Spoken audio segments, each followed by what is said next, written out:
महाडच्या खाडीपट्ट्यातील नागरिकांना दूषित पाणी पुरवठा होतोय। जीर्ण नादुरुस्त जलवाहिन्यांमधून दूषित पाणी पुरवठा केला जातोय। खैरे धरणातून 21 गावांना पाणी पुरवठा होतोय। दूषित पाण्यामुळे नागरिकांचे आरोग्य आता धोक्यामध्ये आलेले आहे। पिण्याच्या पाण्याची अवस्था एवढी वाईट आहे ना की त्याचा काय म्हणजे विचारात काय घेण्यासारखं नाहीये।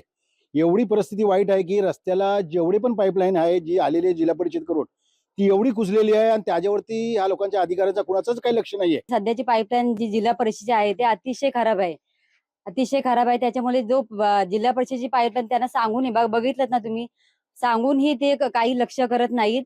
आणि जो पाणी गढूळ येतो त्या रोगराई या महिन्यात काही रोगराई पसरायची शक्यता आहे। पण तो पाईप फुटलाय तिकडे 6 महिने झाले लक्ष देत नाही आणि हा पाणी खजूल येतो एकदम आणि त्याच्यामध्ये जंतू बारीक येतात।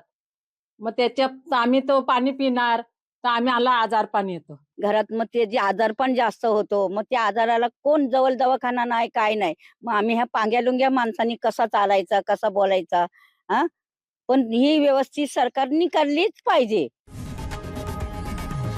लोकशाही मराठी ऐका, पहा, जागरूक रहा।